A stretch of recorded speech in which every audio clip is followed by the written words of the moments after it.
Donc, on a compris la semaine passée qu'on a besoin, en tant que chrétien, de la Bible, le Saint-Esprit et la foi. Et cependant, notre spiritualité dépend de notre perspective de ces trois choses. Croyez-le ou non, on peut avoir ces trois choses dans nos vies et devenir des chrétiens charnels. Mais Dieu veut que nous soyons des chrétiens spirituels. Amen. Dieu veut qu'on soit des chrétiens spirituels. Amen. La Bible, donc on est venu à la conclusion que la Bible, c'est un livre spirituel. C'est le livre spirituo-pratique, disons-le, spirituo-pratique du Saint-Esprit. C'est le livre que le Saint-Esprit prend pour changer notre pratique. Et c'est un livre spirituel. La Bible est le livre que le Saint-Esprit veut appliquer dans nos vies pour nous faire vivre la vie en Christ aujourd'hui. Deuxièmement, le Saint-Esprit. Quelle perspective devons-nous avoir du Saint-Esprit? Eh bien, c'est que le Saint-Esprit est notre guide spirituel. Amen? Il n'y en a pas d'autre. Le Saint-Esprit est disons-le, le guide spirituel indispensable. C'est même pas une option. C'est indispensable pour que nous puissions vivre selon la parole de Dieu dans le contexte d'aujourd'hui de la Nouvelle Alliance. Et la foi. La foi, c'est le muscle spirituel que nous avons. Ce n'est pas juste ce qu'on a pour être sauvé, mais c'est ce qu'on a aussi comme muscle spirituel pour grandir. La foi en Christ nous permet de vivre le règne de Christ dans nos vies aujourd'hui. Maintenant, pour le mois de novembre, et juste pour comprendre un peu comment on fonctionne ici, ce que vous entendez ce matin, les moniteurs responsables des cadets de la foi vont l'entendre mercredi et leur leçon de dimanche prochain va s'inspirer du message qu'ils vont entendre mercredi, donc du message que vous allez entendre ce matin. Amen? Donc, parents, si vous entendez des choses dimanche prochain, eh bien, sachez que ça s'inspire de ce qu'on a entendu ce matin. Donc, ça va vous aider d'aller plus loin avec ce qu'ils reçoivent dans leur classe. Mais pour le mois de novembre, nous allons nous arrêter sur notre contexte historique en tant que chrétien. C'est-à-dire qu'on est dans la Nouvelle Alliance, qu'on est après la croix, après la résurrection, et que nous vivons le temps où Jésus est à la droite de Dieu en tant que grand prêtre, en tant que notre prêtre. D'ailleurs, le titre du message ce matin, c'est le suivant. C'est qui ton prêtre? Disons-le, c'est qui ton prêtre? Regarde ton prochain et demandez-leur, c'est qui ton prêtre? Là, c'est comme, minute, je ne suis pas catholique, là. C'est pas ça, une histoire de prêtre. Oui, on a un prêtre. On en a besoin d'un. Donc, le mois de novembre, on s'arrête dans notre contexte historique en tant que chrétien, dans notre contexte historique, temporel, de chrétien, aujourd'hui, c'est qu'on est après la résurrection, après l'ascension, et Jésus offre ici en tant que prêtre aujourd'hui. Donc, pour le mois de novembre, on s'arrête là. Et on va découvrir comment notre façon de vivre doit être affectée par le fait que Jésus est notre grand prêtre aujourd'hui. Amen. Et pour nous aider, on va s'arrêter sur le personnage biblique de Melchisédek. Vous êtes capable de dire ce nom-là? Melchisédek. Si vous avez des enfants, c'est un beau nom, ça, Melchisédek. Sinon, c'est Melchi. Melchisédek. On va s'arrêter. Souvent, c'est-à-dire dans la vie chrétienne, on s'arrête sur les 4 évangiles. Souvent, on s'arrête sur la croix, sur les souffrances de Christ, sur son pèlerinage. Et c'est très bien. Et souvent, on s'arrête aussi sur les temps de la fin. Et cela non plus, c'est pas mauvais, c'est très bien. On s'arrête dans la vie chrétienne sur toutes sortes de choses, mais rien de ces choses nous apprennent nécessairement à vivre dans notre contexte d'aujourd'hui. Mais si nous voyons notre contexte d'aujourd'hui, à la lumière que Jésus officie pour nous en tant que prêtre, notre prêtre, eh bien, ça affecte notre vie et comment on doit vivre la vie en Christ aujourd'hui. Allons dans Genèse chapitre 14, ensuite on va aller dans Hébreux chapitre 7. Genèse chapitre 14. Genèse chapitre 14. On a lu un petit bout tantôt, on va relire l'histoire de Melchisédek. Genèse 14, verset 17.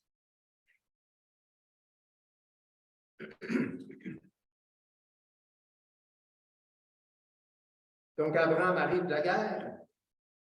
Au verset 17, Genèse 14, après qu'Abraham fut revenu vainqueur de Kedor Laomer et des rois qui étaient avec lui, le roi de Sodome sortit à sa rencontre dans la vallée de Charé, qui est la vallée du roi.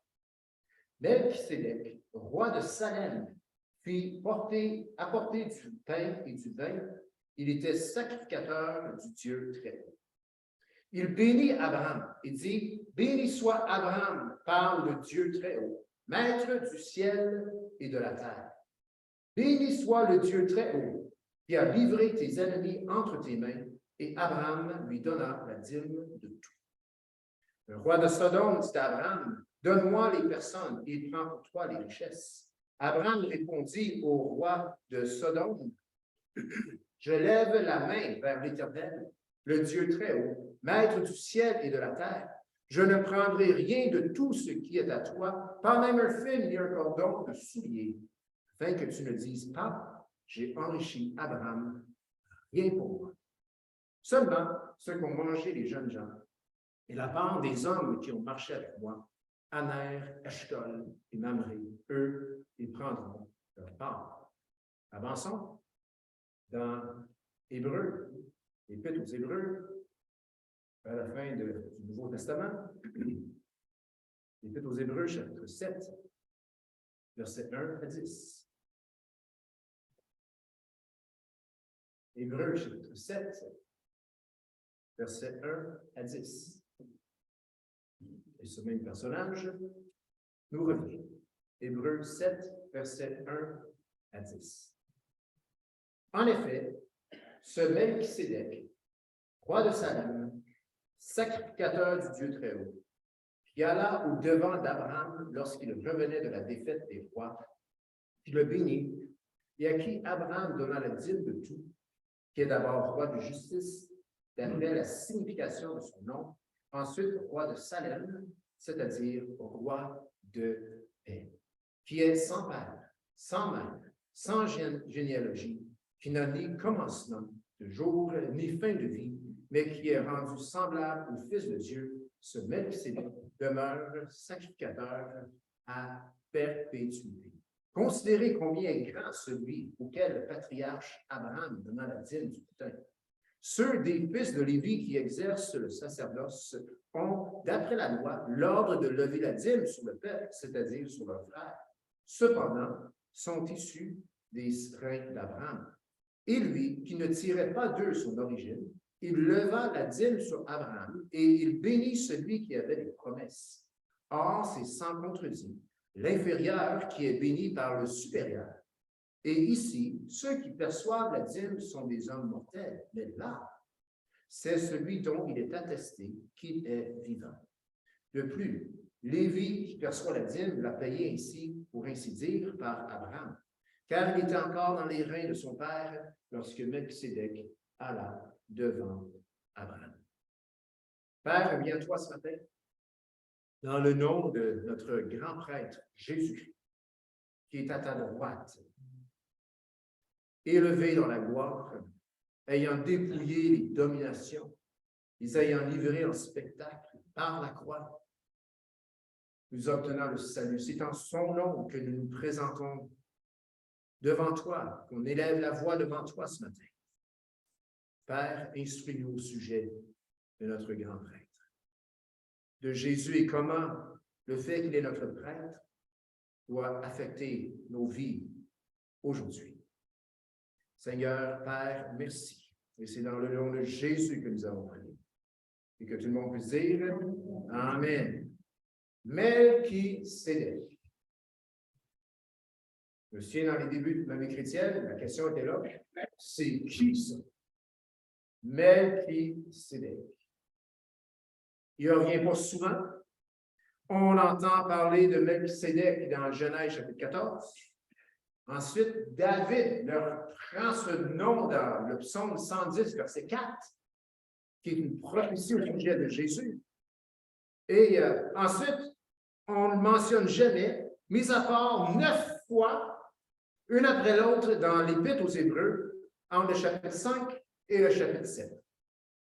On n'entend pas parler de Melchisédek ailleurs que cela dans la Bible. Pourtant, c'est un personnage important. Surtout que ce personnage, Melchisédek, nous instruit de manière vraiment pertinente le rôle de Christ aujourd'hui.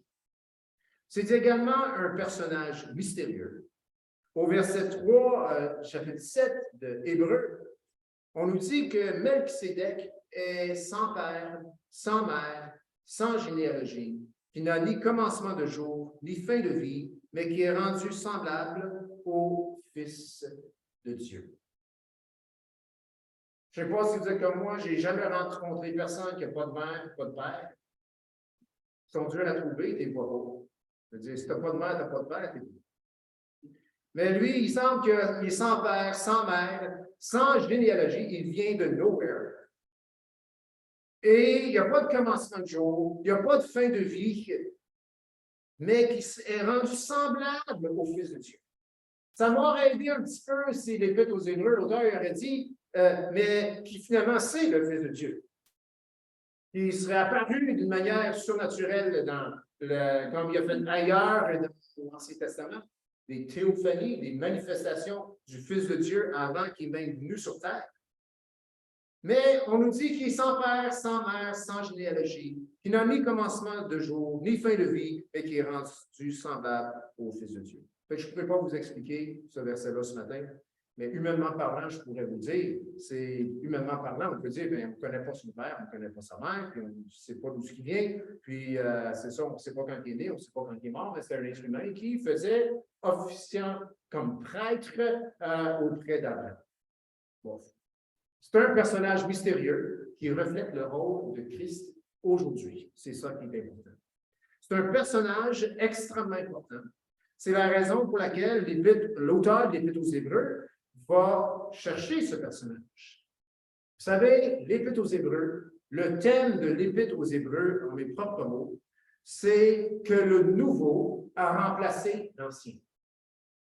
Le Nouveau Testament ou la Nouvelle Alliance a remplacé l'Ancienne Alliance. C'est le thème général de l'Épître aux Hébreux. Hébreux 8.6 nous dit que Jésus est le médiateur d'une alliance plus excellente. Ça, c'est l'alliance dans laquelle nous vivons. C'est ce qu'on dit? Amen. Hey, c'est fun. L'alliance que nous vivons avec Dieu, elle est plus excellente que l'autre. L'autre est excellente. La nôtre, elle est plus excellente. Yes. Et il continue au verset 6, qui a été établi sur de meilleures promesses. Mettons-le. Meilleures promesses. Je veux dire, une promesse, c'est déjà excellent. Mais l'alliance dans laquelle nous vivons aujourd'hui, la nouvelle alliance, elle est basée, établie sur de meilleures promesses. Et ça, c'est un sujet de réjouissance. Amen. Hébreux 8.13 continue en disant une alliance nouvelle, il a déclaré la première ancienne. Donc, l'ancienne alliance comme ancienne. Or, ce qui est ancien, ce qui a vieilli, est prêt de disparaître. Donc, ça ne s'applique pas nécessairement aujourd'hui. On peut apprendre des choses par l'ancienne alliance, mais ça ne veut pas nécessairement dire qu'il s'applique aujourd'hui, ou du moins, il faudrait les appliquer à la lumière du contexte de l'alliance que nous vivons en Jésus-Christ. Amen. L'auteur de l'Épître aux Hébreux identifie Jésus comme le souverain sacrificateur de la foi que nous professons. Lisons l'ensemble. Hébreux 3. Jésus comme le souverain sacrificateur de la foi que nous professons. La foi que je professe, la foi que vous professez, eh bien, Jésus est le souverain sacrificateur de cette foi.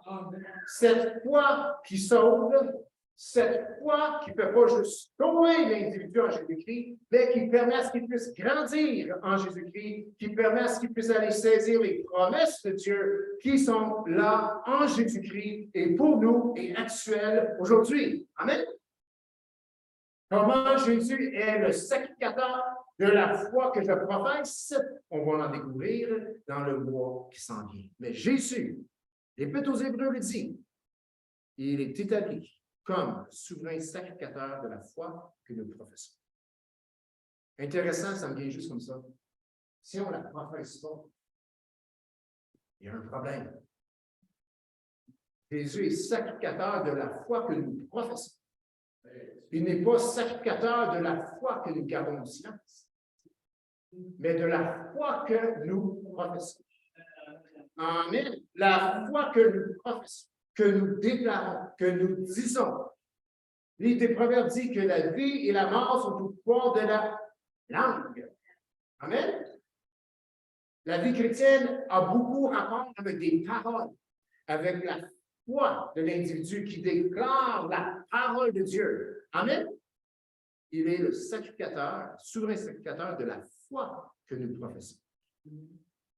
L'auteur des Épîtres aux Hébreux va chercher Melchisédek parce qu'il y avait un petit problème pour les chrétiens à l'époque. La foi en Jésus-Christ, le message de l'Évangile s'est propagé au-delà de Jérusalem, au-delà de la nation juive, chez les nations païennes. Et ça, c'est merveilleux, tout le monde rend gloire à Dieu. Et à un moment donné, le temple est détruit, tout le culte de l'ancienne alliance est complètement balayé, on ne peut plus l'exercer, il n'y a plus de temple.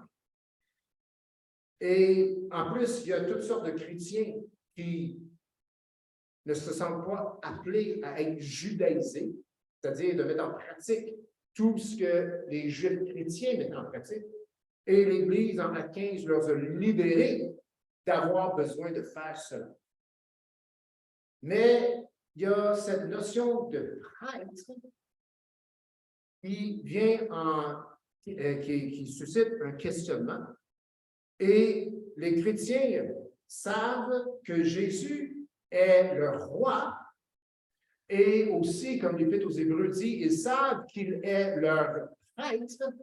Mais il y a un petit problème, c'est qu'on comprend que Jésus peut être notre roi, et il est le roi qui revient parce qu'il est descendant de la tribu de Juda. Il est fils, je ne sais pas combien de fois, fils de David. Donc, il est dans la lignée royale.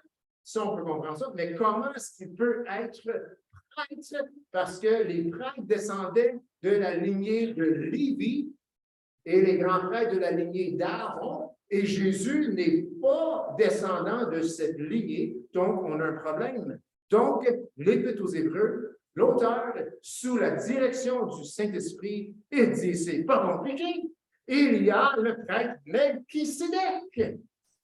Et c'est écrit d'ailleurs dans le psaume, et là, ça ne sera pas à l'écran, le psaume 110, verset 4, qui dit, et c'est David qui l'a annoncé des milliers d'années avant, des centaines d'années avant, il dit, tu es sacrificateur pour toujours à la manière de Melchisédek. Et si vous regardez ce psaume, eh bien, c'est encore dans le contexte où est-ce que cet homme, cette personne a vaincu ses ennemis, a eu la victoire, et David dit qu'il a été établi pour toujours, pas pour un temps, pour toujours à la manière de Melchisédek.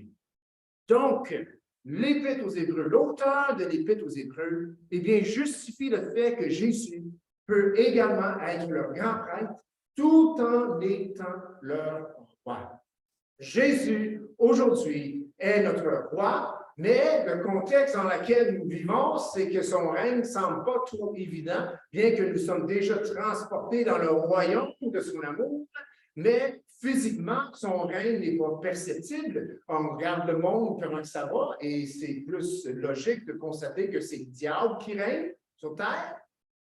Amen? Ah ouais. Écoute, si c'est Dieu qui règne sur terre aujourd'hui, là, le Seigneur vient nous chercher sa presse. Non, non, c'est le diable. Le diable n'a pas été soumis encore. Il n'a pas été. Il est encore en liberté, là. Mais Christ règne dans les cieux. Mais aujourd'hui, il est notre sacrificateur et grand prêtre. Donc, basé sur une rencontre très courte avec un personnage d'une extrême importance, c'est-à-dire Abraham. Eh bien, et aussi s'appuyant sur le passage du psaume 110, verset 4, qui dit « Tu es sacrificateur pour toujours à la manière de Melchisédek », eh bien, l'auteur de l'Épître aux Hébreux, par l'inspiration du Saint-Esprit, déclare sans aucun doute que Jésus est à la fois sacrificateur et roi. Amen. Donc, disons-le, Jésus est à la fois sacrificateur et roi. Melchisédek est le personnage biblique qui fait le pont entre le avant la loi jusque dans la Nouvelle Alliance. On n'entend pas parler de Melchisédek dans la loi, dans la loi de Moïse ou tout ce que le peuple avait reçu. Et il est là avant, dans le chapitre 14 de Genèse. Et là, on entend juste un petit verset dans le psaume 110 qui parle finalement du rôle de Christ dans la Nouvelle Alliance pour nous aujourd'hui. Donc, Melchisédek, il est là avant la loi et il revient après la loi. Et ce n'est pas pour rien que ça a été fait comme cela. C'est parce qu'il était sacrificateur comme Jésus allait l'être. Ou plutôt que Jésus allait être sacrificateur pour toujours, comme il semble que ce sacrificateur l'était dans Genèse 14. Donc, Jésus est aujourd'hui sacrificateur à la manière de Melchisédek et non à la manière d'Aaron. Il faut comprendre cela. Il est sacrificateur selon l'ordre de Melchisédek ou à la manière de Melchisédek et non à la manière d'Aaron. Souvent, on essaie, quand on entend qu'on est un peuple de sacrificateurs, on va voir le passage tantôt, et bien là, pour comprendre cela, on s'en va dans l'Ancien Testament, puis on s'en va chercher dans la loi quand même des sacrificateurs. Mais minute, là, nous sommes dans la Nouvelle Alliance. Nous sommes, oui, des sacrificateurs. Un peuple de saints, un peuple de sacrificateurs, de prêtres et de rois. Mais notre prêtrise ou notre office ou notre façon d'être sacrificateur ne doit pas être inspiré ou selon la lignée d'Aaron, mais selon la lignée de Melchisédek. Amen. Parce que l'Épître aux Hébreux dit ce qui est ancien est passé. Ça change toute notre façon d'y voir et d'y penser. Il est sacrificateur à l'ordre de Melchisédek et non à l'ordre d'Aaron. La lignée d'Aaron était l'ordre des sacrificateurs selon la chair, selon l'homme, selon le temporel.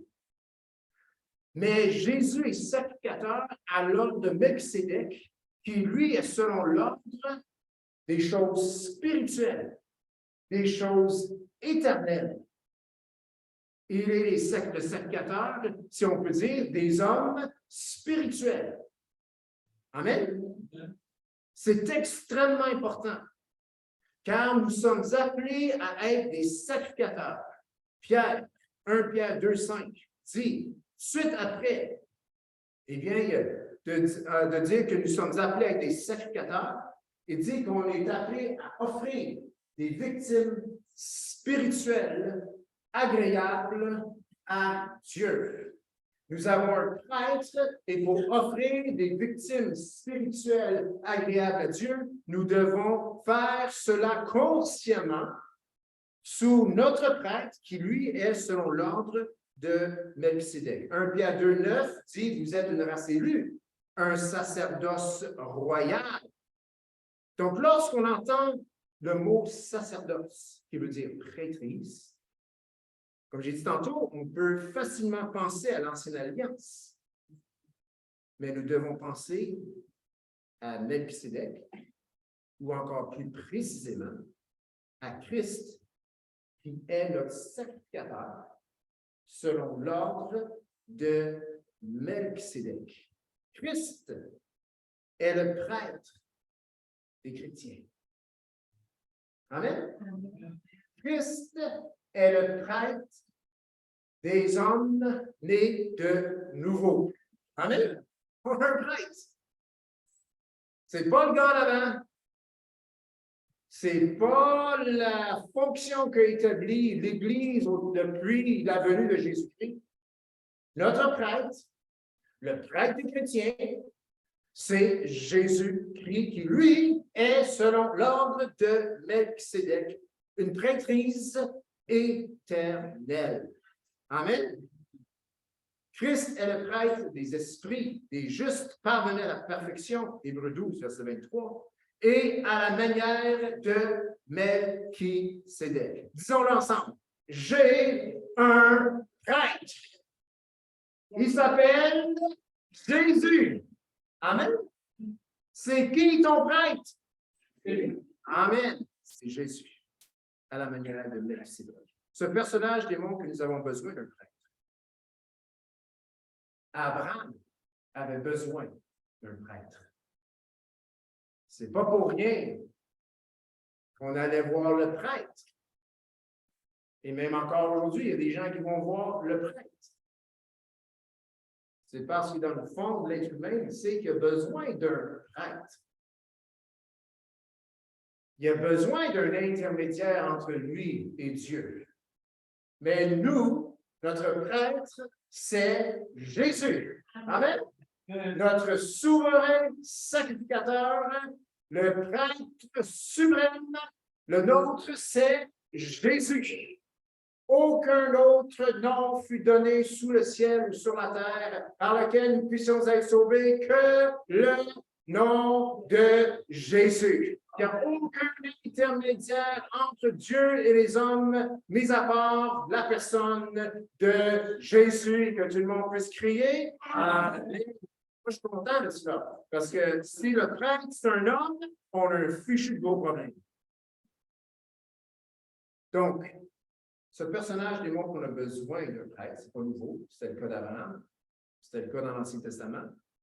Et nous sommes de la postérité spirituelle d'Abraham. Nous sommes des fils d'Abraham, des filles d'Abraham. Amen? Regardez la personne à côté de vous, dites-leur, ton père, il est vraiment vieux. Fils, fille d'Abraham, il est vieux, le père. Yes. Hébreux 2,16 nous dit. Donc, Jésus est notre sacrificateur, pas selon l'ordre de l'Ancienne Alliance, de l'ordre d'Aaron, mais de l'ordre de Melchisédek, qui est un ordre éternel.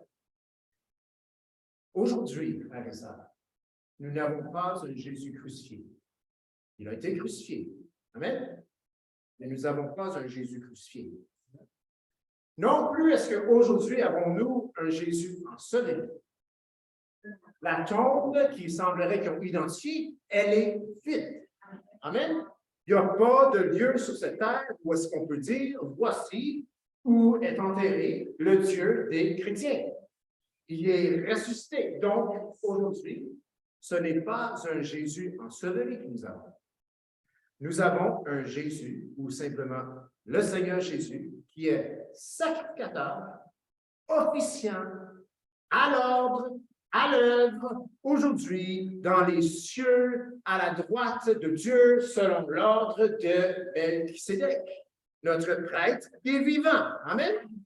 Maintenant, après avoir dit que Jésus n'est plus sur la croix, qu'on n'a pas un Jésus sur la croix, on n'a pas un Jésus enseveli, je veux vous dire que j'aime la croix. Elle est d'extrême importance.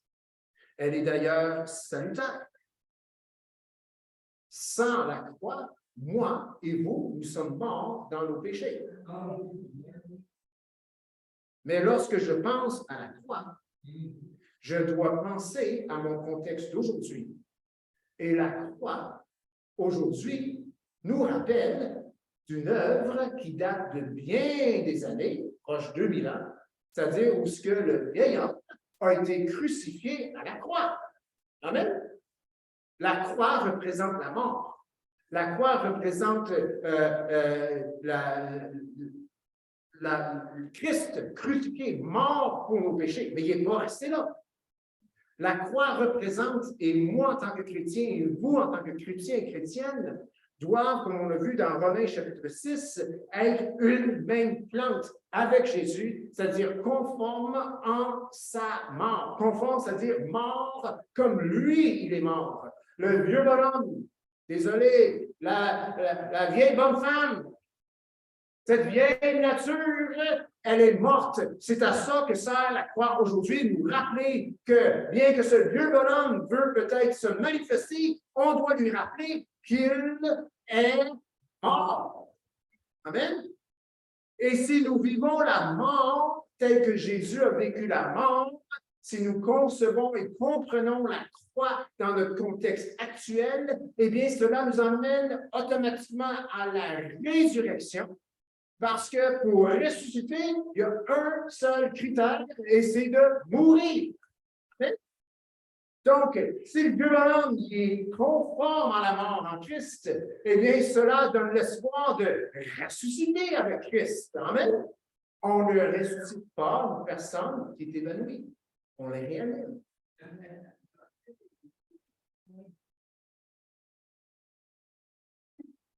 Puis il y a toujours le même problème. Il ne peut pas ressusciter en nouveauté de vie, parce qu'il est jamais mort. Mais lorsqu'on pense à la croix aujourd'hui, c'est que la vieille nature, elle est crucifiée, déjà crucifiée, il y a 2000 ans. Donc, j'aime la croix. Elle est salutaire. Sans elle, je ne peux pas mourir. Sans elle, je ne suis pas mort en Christ. Sans elle, je suis mort dans mes péchés, c'est-à-dire le vieil homme vit et est toujours perdu. Mais la croix, chers frères et sœurs, son but, c'est la crucifixion. C'est peut-être le chemin vers la gloire, mais le but de la croix, c'est la crucifixion. La croix, c'est l'endroit de la mort du vieil homme. Une fois qu'il est mort, eh bien, il peut ressusciter.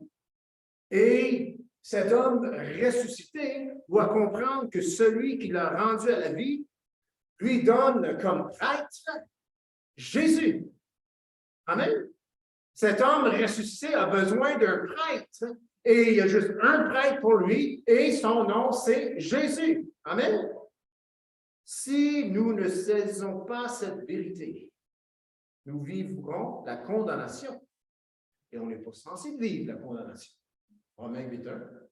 Or, il n'y a aucune condamnation pour ceux qui sont dans Jésus-Christ. Si nous ne saisissons pas cette vérité, le vieil homme aura toujours le dessus. Et nous allons crucifier Jésus à répétition. Oh Seigneur, je te demande pardon encore. Oh Seigneur, je te demande pardon encore. Hey, vieux bonhomme, t'es mort.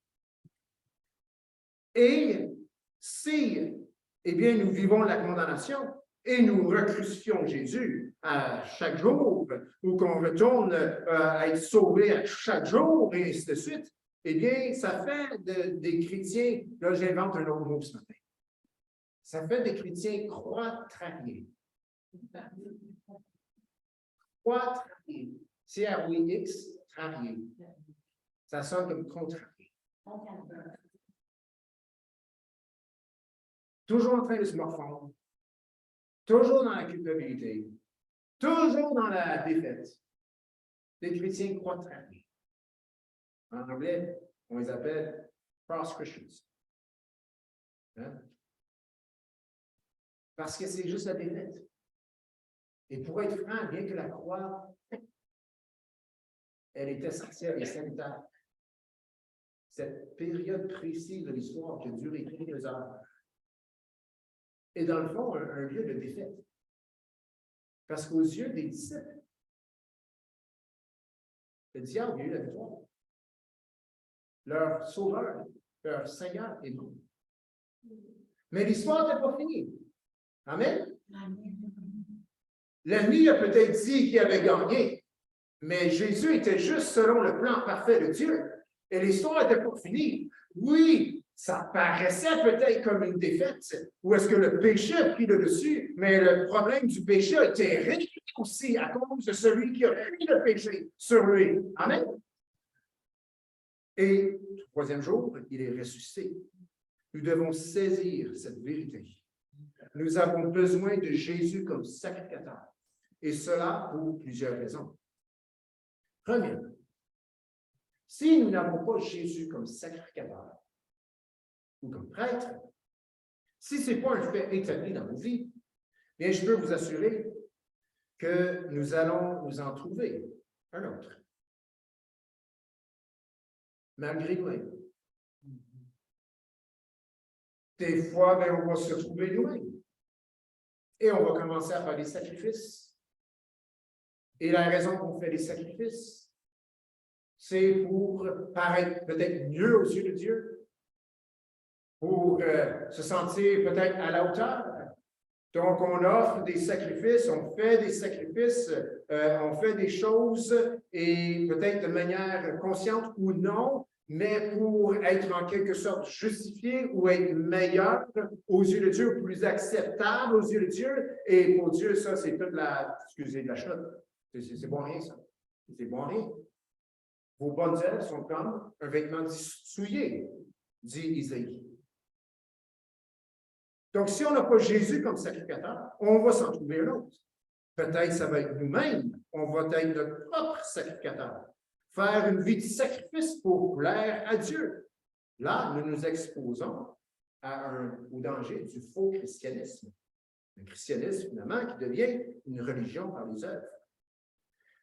Si on n'a pas Jésus, on ne reconnaît pas Jésus comme notre sacrificateur, eh bien, nous risquons d'être des chrétiens tels que décrits dans Hébreux chapitre 5. Allez dans la porte toujours là, Hébreux chapitre 7, un petit peu avant. La première fois que Melchisédek est mentionné, eh bien, c'est dans le chapitre 5, au verset 10. Mais au début du verset 5, eh bien, il parle de tout souverain sacrificateur, verset 1, du prix du milieu des hommes, établi pour les hommes, et ainsi de suite. Et il finit au verset 10 en parlant de Jésus qui a été déclaré souverain sacrificateur selon l'ordre de Melchisédek. Puis là, l'Épître aux Hébreux, c'est comme s'il donne un petit commentaire à l'auteur. Il dit, nous avons beaucoup de choses à dire là-dessus. Des choses difficiles à expliquer. Puis il y a deux raisons. C'est parce que c'est très spirituel, ça peut être que compris par l'homme nouveau, que par l'homme né de nouveau, mais aussi ça peut être compris que par des gens qui maturent en Christ. Il dit, on a beaucoup de choses à dire là-dessus, mais des choses difficiles à expliquer. Pourquoi? Parce que vous êtes devenus lents à comprendre. En d'autres mots, il est en train de dire, ceci ne devrait pas être difficile à expliquer. Vous, en effet, qui depuis longtemps devriez être des maîtres. Et on a encore besoin de vous enseigner des choses élémentaires. Si nous n'avons pas Jésus comme sacrificateur, si ce n'est pas un élément primordial, évident dans nos vies, eh bien, nous risquons de devenir des chrétiens lents à comprendre. Puis là, il parle de ça, là, il parle ensuite de ceux qui sont tombés, puis ainsi de suite. On est là, bon, pas là-dessus, il y a bien des gens qui ont abordé là-dessus. Puis là, il revient au dernier verset du chapitre 6. Donc, dans le fond, après le verset 10 du chapitre 5, il parle des chrétiens qui ont de la misère. Puis là, au verset 20 du chapitre 6, il parle de Jésus qui est entré pour nous comme précurseur et a été fait souverain sacrificateur pour toujours selon l'ordre de Melchisédek. Là, il commence à parler de Melchisédek. Donc, si on n'a pas Jésus comme prêtre, eh bien, on risque de se retrouver en quelque sorte avec des problèmes qu'on trouve dans le verset 11 du chapitre 5 et le restant du chapitre 6. Et on ne veut pas ces problèmes. Amen? On veut être des chrétiens rapides à comprendre. Amen? Non? On veut être des chrétiens qui comprennent rapidement. Amen? On veut être des chrétiens qui sont à la viande. Amen? On ne veut pas vivre éternellement sur le lait. Amen. On va finir avec des chrétiens anémiques. Boire du lait tout le temps, c'est pas bon pour les globules rouges. C'est bon au début, c'est tout. Donc, si on n'a pas Jésus comme prêtre, on va être des chrétiens, on risque de devenir des chrétiens lents, on risque de rester au rudiment, verset 12, chapitre 5. On risque de ne pas avoir l'expérience de la parole de justice, chapitre 5, verset 13. Et on risque de ne jamais être des hommes faits et on risque de ne jamais avoir un bon jugement, verset 14. Il parle de Melchisédek, de Jésus comme prêtre. Il parle de tous les problèmes des chrétiens immatures. Là, il retourne avec Jésus comme prêtre. Nous avons besoin de Jésus comme grand prêtre actif dans nos vies. Amen. Et si nous n'avons pas Jésus comme grand prêtre, eh bien, nous risquons de continuellement crucifier Christ. Au verset 6, chapitre 6. Et qui sont tombés, sont encore relevés, amenés à la repentance, puisqu'ils crucifient pour leur part le Fils de Dieu et l'exposent à l'ignominie. Maintenant, je sais, ce passage peut nous susciter quelques problèmes, surtout si nous nous sommes pour un temps éloignés de Dieu. C'est un des passages dans la Bible qu'on ne peut pas nécessairement l'interpréter selon le premier principe de l'herméneutique, de l'interprétation des Saintes Écritures, c'est-à-dire qu'est-ce qu'elle dit naturellement. En général, ce que le texte dit naturellement, c'est pas mal la bonne conclusion. Mais si tu prends ce texte et tu prends ce qui semble dire naturellement, c'est que si tu viens à Jésus et tu es sauvé, là tu retournes dans le péché, eh bien c'est fini pour toi et tu peux plus revenir. Mais ailleurs dans la Bible, ça nous parle d'un Dieu qui pardonne et qui pardonne et qui pardonne. Amen. Un Dieu de grâce. Amen. Donc, on ne comprend pas ce passage-là nécessairement, puis on n'élaborera pas là-dessus aujourd'hui, mais c'est juste pour dire que si on n'a pas Christ comme prêtre, si on ne le reconnaît pas comme notre prêtre, on va passer notre temps, notre vie chrétienne, à demander pardon continuellement, et en quelque sorte, c'est de vivre à la croix. Tandis qu'on n'est plus à la croix, nous ne sommes plus à la tombe, nous sommes dans un service de prêtrise sous notre grand prêtre Jésus-Christ. Amen. Donc, sacrificateur, quand on pense au mot sacrificateur, eh bien, ça implique de faire mourir. Les sacrificateurs, dans la Bible, sacrifiaient. Le terme est là. Ils étaient sacrificateurs. Et donc, un sacrificateur sacrifie, il égorge le sacrifice. Nos désirs charnels doivent mourir. Et vous savez quoi? Jésus fait très bien aujourd'hui en tant que sacrificateur, en tant que prêtre, comment très bien faire mourir nos désirs charnels. Amen? On l'a vu tantôt, on est censé offrir des victimes spirituelles. Mais pour offrir des victimes spirituelles, nous devons reconnaître que nous avons un grand prêtre qui, lui, officie dans les cieux en tant que notre grand prêtre. Amen. Et nous sommes en quelque sorte hommes nouveaux, ces victimes spirituelles que Christ veut glorifier Dieu avec ses créatures nouvelles. Amen. Donc, on ne peut pas comprendre comment il fait cela en regardant ce qui se passe avec la prêtrise d'Aaron. Mais avec l'aide du Saint-Esprit, avec l'homme nouveau qui croit, c'est-à-dire C-R-O-I-T, qui grandit, qui mature sous la prêtrise de Jésus-Christ, eh bien, cela change complètement la donne. Jésus, qui est sacrificateur, s'il y a une chose qu'il veut faire mourir, c'est les désirs charnels. Amen. Et comment est-ce qu'il fait? Il nous apprend continuellement à s'identifier entièrement à sa mort, entièrement à la croix. Jésus est à la fois sacrificateur et on sait aussi qu'il est à la fois le sacrifice. Jésus est un bon prêtre. Amen. Le meilleur des prêtres. Et on en a besoin. Jésus sait comment offrir des victimes spirituelles.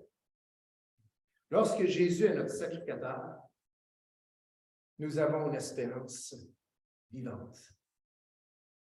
Hébreux 6, 19 nous dit, cette espérance, nous la possédons comme un ancre de l'âme, sûre et solide. Elle pénètre au-delà du voile. Pourquoi est-ce que l'espérance que nous avons, ayant Jésus comme souverain sacrificateur, pourquoi est-ce qu'elle est vivante? Pourquoi est-elle sûre et solide? Vous savez, dans l'Ancien Testament, quand le grand prêtre entrait dans le lieu très saint, il y avait des clochettes. Ding, ding, ding, ding, ding. Puis il y avait un cordon attaché à un de ses chevilles, je ne sais pas lequel. Et ce cordon s'étendait jusqu'à au bord. Vous saviez pourquoi c'était là? C'était au cas qu'il mourrait en officiant. Personne n'avait le droit de rentrer. Il prennent d'accord. Sort le grand prêtre. Il y avait des clochettes pour rassurer les gens quand ils bougeaient, ils entendent. Si le sacrifice n'était pas selon ce que ça devait être, il se pourrait qu'il meure aussi. Mais là, nous, on a ce sacrificateur qui est dans les cieux. Puis il y a une grande différence avec ces sacrifices de l'Ancien Testament. Une énorme différence. On sait que son sacrifice est entièrement accepté. Sans aucun raison. Amen. Il est entré comme précurseur dans les cieux en tant que prêtre avec le sang, son sang, son sacrifice. Mais on sait déjà que son sacrifice est entièrement accepté parce que le Père l'a ressuscité d'entre les morts. Donc, même avant qu'il ait entré dans les cieux, son sacrifice était agréé, était accepté. Et il est allé à la droite de Dieu en toute confiance, parce qu'il avait la vie, il avait été ressuscité. Parce que si son sacrifice n'avait pas été acceptable, il ne se serait jamais, le Père ne l'aurait jamais ressuscité d'entre les morts. Mais le Père l'avait ressuscité d'entre les morts. Et il est là dans les cieux et il présente ce sacrifice en tant que grand prêtre. Et nous, donc, l'Épître aux Hébreux tire un parallèle, c'est-à-dire nous aussi, on vit dans l'espérance de le revoir, de revenir, apparaître une deuxième fois dans les cieux. Le peuple dans l'Ancien Testament avait toujours, il s'en vient-tu le prêtre? Il s'en vient-tu le prêtre? Parce que quand finalement il sortait, oh oui, le sacrifice a été accepté. Il est toujours vivant. On est pardonné, on est bon pour une autre année. Mais nous, on sait que Jésus, c'est tout acceptable, que le sacrifice est accepté. Et que quand il va revenir, ce ne sera pas on est vraiment sauvés. Non, non, on sait déjà, on a une espérance vivante. Pas une espérance questionnable, une espérance vivante. Amen? Et c'est parce que le sacrifice qui a été emmené dans les cieux par notre grand chef sacrificateur Jésus-Christ, eh bien, est entièrement acceptable parce qu'il est ressuscité d'entre les morts. Amen? Donc, cette espérance, on le dit ici dans le verset 19, il a procédé comme une ancre de l'âme. Il n'y a pas de corde attachée à la cheville de Jésus. Mais s'il y en avait une, puis tu pouvais tirer dessus, tu verrais assez rapidement qu'il y a beaucoup de vie. L'autre bord du voile, là dans les cieux. Amen? Mais donc, cette assurance, cette espérance, nous l'avons comme une ancre sûre et solide. S'il y avait une corde qui attachait Jésus à sa cheville à nous, c'est vraiment solide, c'est immuable, c'est pas questionnable, c'est oui, amen, pour toujours. Et on n'a même pas besoin de ça. Parce que le résultat du sacrifice de Jésus, sa résurrection entre les morts, est en nous. Amen. Nous avons en nous la puissance de la résurrection de Christ. Amen. Et la preuve, c'est que nous sommes nés de nouveau. Amen. Donc, c'est une espérance vivante que nous avons. Maintenant, quand on regarde Abraham et Melchisédek, eh bien, on voit qu'il y a un principe ici de bénédiction. Un prêtre bénit. Amen?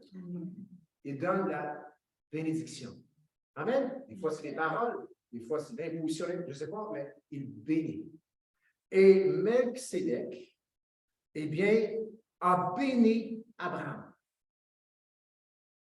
Il l'a béni. Et Hébreux 7 nous dit que c'est sans contredit, parce que pour les Juifs, là, Abraham, c'est le personnage. C'est le personnage. Mais là, l'Épître aux Hébreux, il est en train de dire, mais il y en a un qui est supérieur à Abraham. Car il est sans contredit, Hébreux 7, que l'inférieur est béni par le supérieur. Et Abraham a été béni par Melchisédek. Donc, Abraham, c'est l'inférieur. Melchisédek, c'est le supérieur. La bénédiction vient de celui qui est supérieur, celui qui est en haut. Amen? Notre sacrificateur peut nous bénir et veut nous bénir et nous bénit aujourd'hui. Amen? Parce qu'il est vivant et un sacrificateur béni. Donc, Abraham a été béni par Melchisédek. Pourtant, c'était Abraham qui avait les promesses. Pourquoi Melchisédek, tu bénis l'homme qui a les promesses? Il y a les promesses. Il y avait déjà les promesses. C'est pas en bénissant qu'il a reçu les promesses. Mais pour, en quelque part, pour que les promesses puissent s'accomplir, peut-être qu'il y avait besoin de la bénédiction de celui qui était supérieur. Donc, il y a cette notion que le supérieur bénit l'inférieur. Et je pense, c'est clair pour tout le monde, que c'est sans contredit. C'est nous qui sommes inférieurs. Amen. C'est Jésus qui est supérieur. Amen. Donc, oublie ça, bénir Jésus. Là. On n'y arrivera pas. Mais lui veut nous bénir. Jésus, notre sacrificateur, veut nous bénir. Il est le supérieur. Nous sommes l'inférieur. Mais c'est nous qui avons les promesses.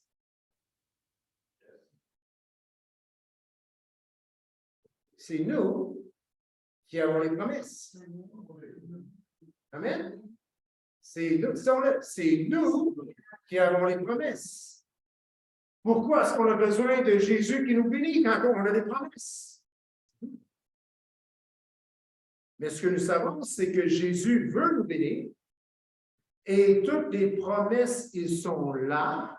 2 Corinthiens 1,20, je vous cite, car pour ce qui concerne toutes les promesses de Dieu, c'est en lui qu'est le oui.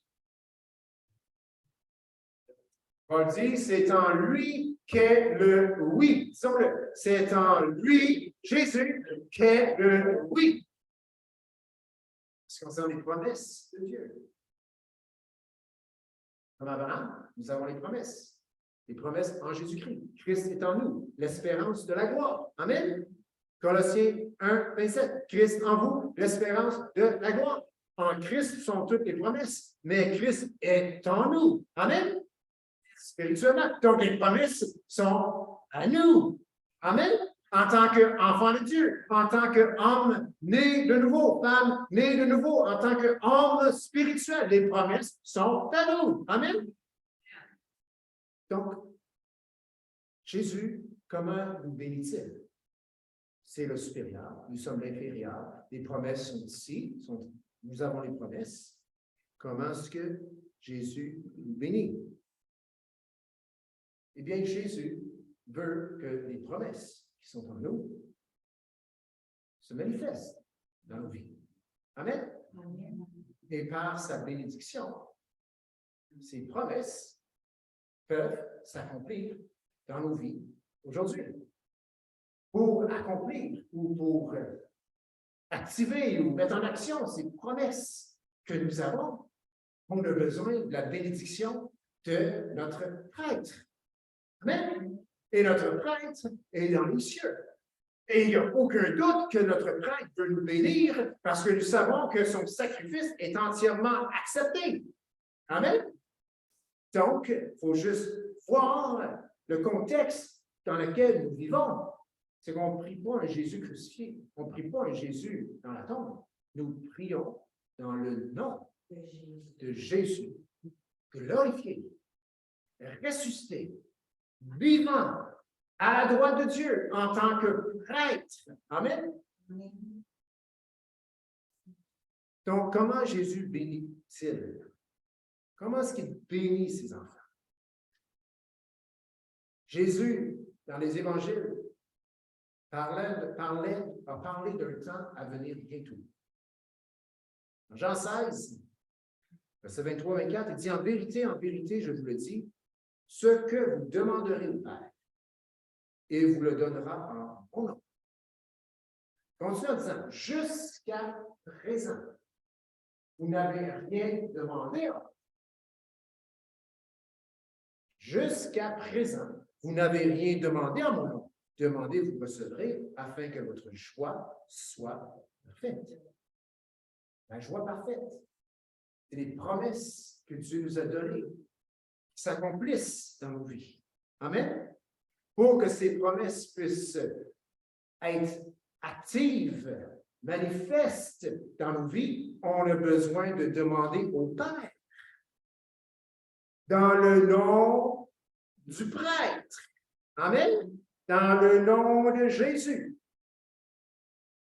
C'est par le nom de Jésus, c'est par la personne de Jésus qu'on peut effectivement parler au Père. Amen.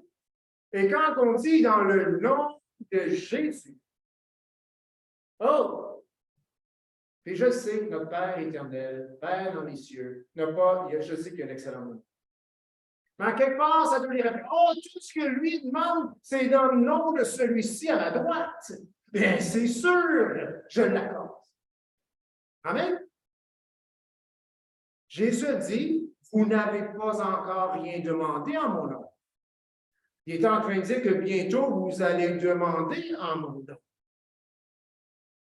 Demandez et vous recevrez afin que votre joie soit parfaite. Jean 14, 12 à 14. En vérité, je vous le dis, celui qui croit en moi fera aussi les œuvres que je fais. Il en fera de plus grandes parce que je m'en vais au Père.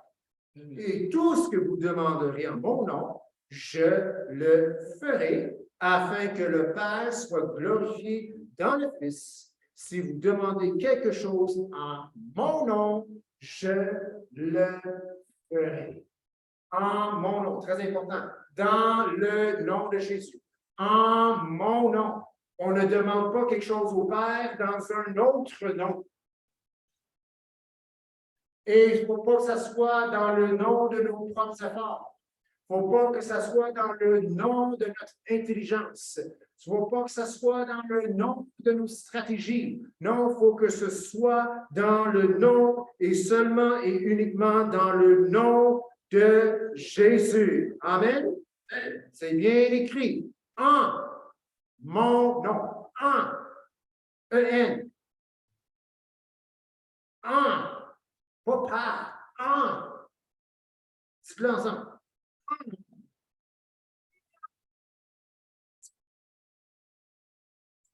C'est plus que juste un mot. C'est plus que juste une idée. C'est un état de conscience. C'est un état de conscience spirituelle que je demande, je m'adresse au Père en le nom de Jésus. En le nom de mon grand prêtre. C'est de savoir, quand on dit en mon nom, c'est de savoir par qui on s'adresse au Père aujourd'hui. C'est de savoir que le Père, en entendant notre prière, prend en considération l'œuvre complète de son Fils à la croix, de son Fils qui est ressuscité d'entre les morts, de son Fils qui est présent à sa droite dans les lieux très saints, avec le sang de la nouvelle alliance, avec le sang de ce sacrifice offert une fois pour toutes. Amen.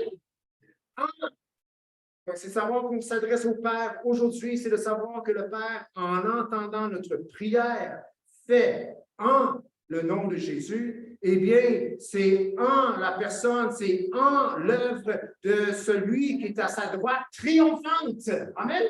Pas à sa droite défaite, à sa droite triomphante. Donc, nous, on nous a appris Oui, dans l'histoire de prier le Notre Père.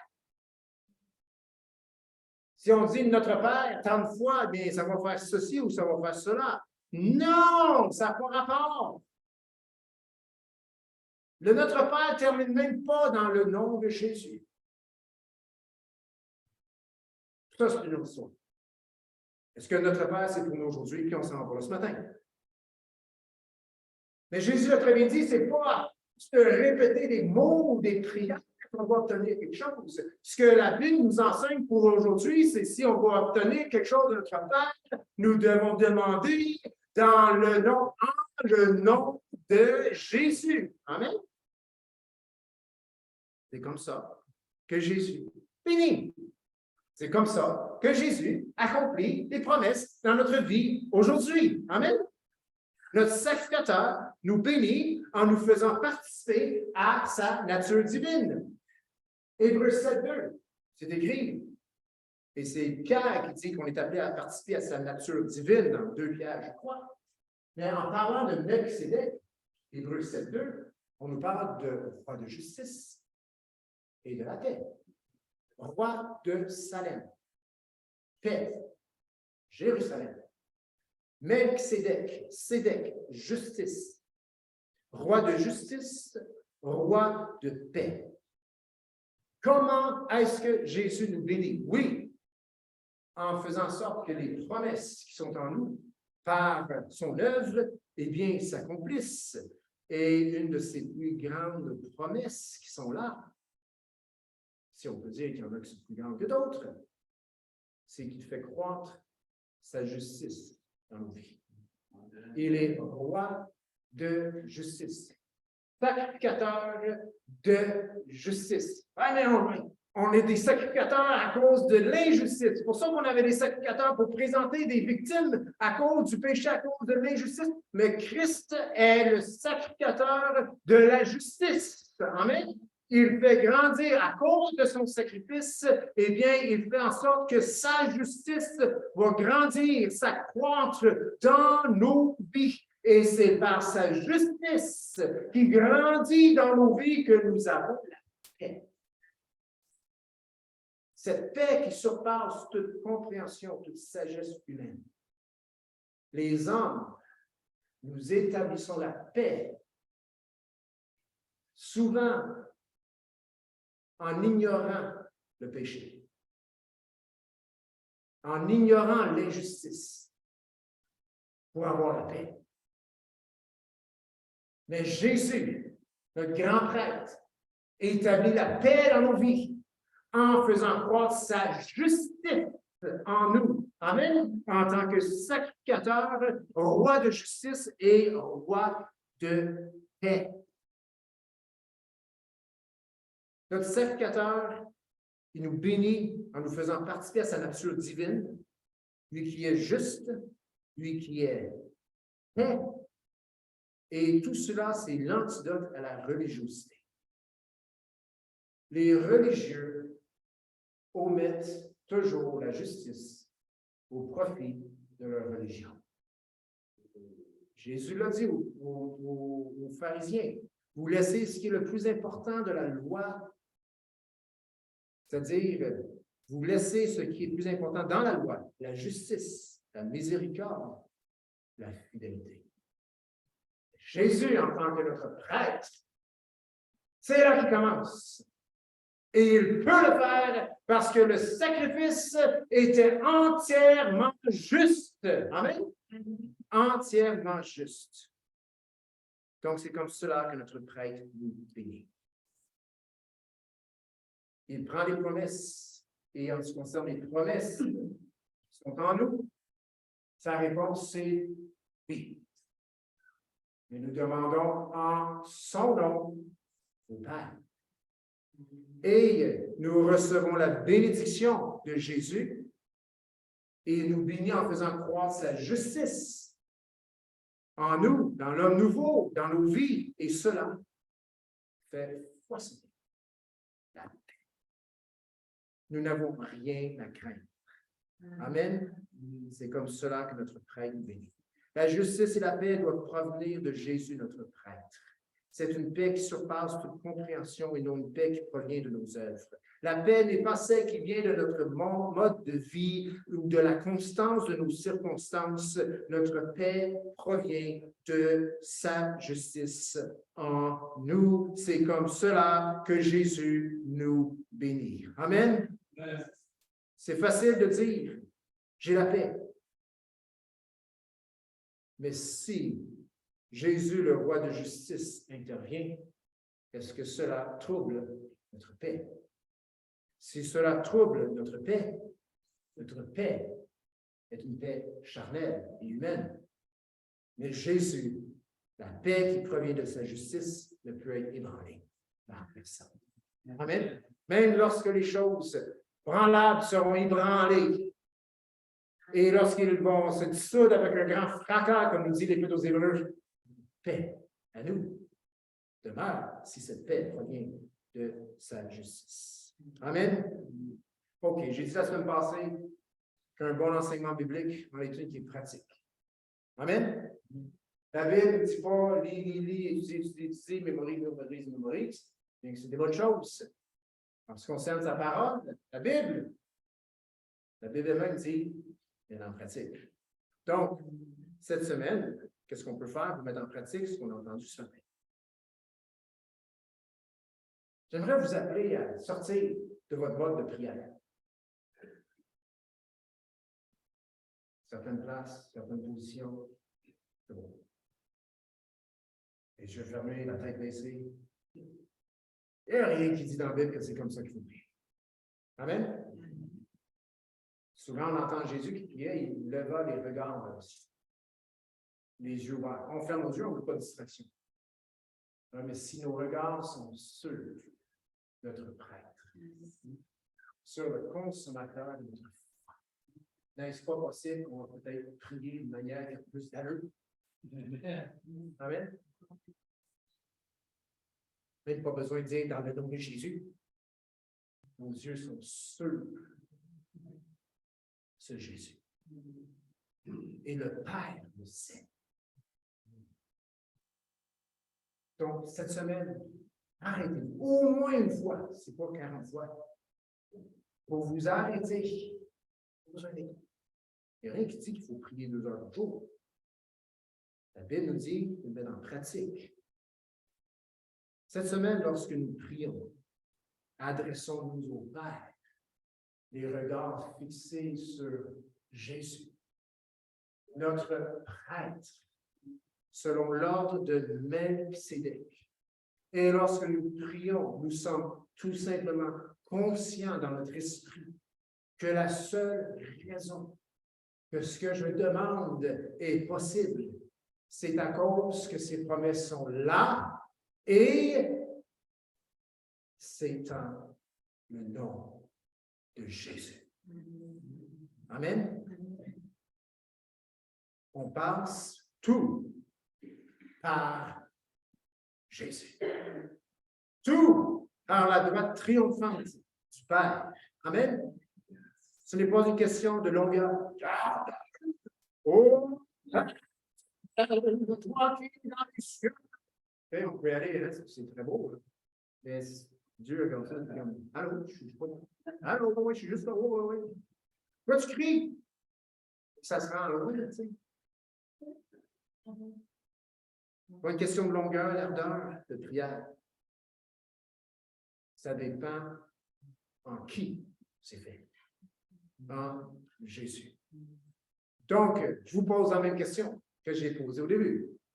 C'est qui ton prêtre? C'est Jésus. Amen. C'est qui ton prêtre? Jésus. C'est Jésus, notre prêtre. Amen. Selon l'ordre de Melchisédek. Amen. Selon un ordre éternel, un ordre intemporel, un ordre parfait. Amen. Fini les sacrifices. Pas besoin de retourner à l'autel. Pas besoin de continuer à faire les sacrifices. C'est fait une fois pour toutes. Et celui qui l'a fait, c'est notre prêtre et son nom, c'est Jésus. Prêtre, selon l'ordre de Melchisédek. Donc, Père, on vient à toi ce matin. En Jésus. en son nom. Et nous te donnons gloire et nous te demandons pour la bénédiction de notre grand prêtre, Jésus. C'est en son nom, c'est en lui que nous te le demandons. Merci. Ces promesses qui sont oui et qui sont déjà en nous. Ah, Christ. Et Père, c'est en le nom de Jésus que nous l'avons demandé. Que tout le peuple de Dieu puisse dire Amen. Amen. Donc, que ce message puisse nous aider à prier comme nous le devons. Amen. Amen. Quelques petites annonces avant de vous laisser aller à l'entrée pour peut-être un autre café. Eh bien, comme vous voyez, on est dans la phase d'insonorisation de notre salle. Donc, usons de grâce, de patience. Je sais que ça change un peu les choses, mais cette semaine, avec Ryan, Joey et moi-même, on a fait des panneaux insonorisants à une fraction du prix. Et c'est ça, donc, parce que c'est pas tout le monde qui le sait, parce que des fois, comme pour moi, ben, peut-être j'entends juste d'une oreille. C'est ça, mais le son s'en va de même. Et puis, ça rend les choses difficiles pour le monsieur qui est aux consoles de son. Et je ne sais pas si vous avez remarqué ce matin, on peut être plus de gens dans la salle ici et parler plus fort, puis ça semble être moins fort. En tout cas, moi, je l'ai remarqué. Donc, on est en train de travailler sur ça. Donc, merci pour votre patience, pour votre flexibilité. Et en passant, cette salle, peu importe la façon qu'elle a de l'air, Jésus est toujours le grand prêtre. Amen. Et si la bâtisse passe au feu, ça ne prendra absolument rien. Amen. Mais cela n'empêche pas qu'on peut ajuster les choses pour que ça puisse nous servir le mieux possible pour nous aider dans l'œuvre de Dieu. Amen. Donc, chers diacres, j'aimerais avoir une petite rencontre avec vous mardi soir. Donc, une petite rencontre extraordinaire concernant l'insonorisation de la salle. Et c'est ça aussi, parce que là, on pense ça pour, on a dit qu'on arrêterait le ministère de la musique pour à peu près un mois et demi, max 2 mois, et puis on est là-dedans, là, donc c'est ça, rencontre, je planifie une rencontre au mardi le 15 novembre pour la musique. Donc, c'est ça, vous pouvez me rejoindre si cela vous intéresse. Si ça vous intéresse, ça ne veut pas dire nécessairement que vous pouvez présentement participer. Il y a des choses là-dedans, mais quand même, on l'ouvre à tous. Et bientôt, on va avoir des musiciens pour vous conduire avec des instruments. Amen. Pour la gloire de Dieu. Amen. C'est là aussi, on prend ces choses pour louer, adorer le Seigneur. Et juste pour vous dire que le 20 novembre, ce ne sera pas moi qui va apporter la prédication, ça va être Joey dans le cadre de son stage. Donc, c'est ça, moi je suis là-dedans, je l'entoure là-dedans. Donc, c'est ça, donc le visage va changer dans 2 semaines pour un dimanche et il semblerait qu'il me ressemble un petit peu. Ça, c'est parce que c'est mon fils. Donc, c'est ça. Donc, c'est ça. Juste la barbe qui manque, il y a une plus grosse barbe, mais moi je ne fais pas pousser ma barbe parce que ça va faire du bien. Donc, c'est ça. Seigneur est bon. Amen. Amen. Le Seigneur est bon. N'oubliez pas, celui qui nous bénit, c'est notre grand prêtre, Jésus. Amen. Donc, soyez bénis en Jésus. Amen. On peut lui donner une bonne main ce matin?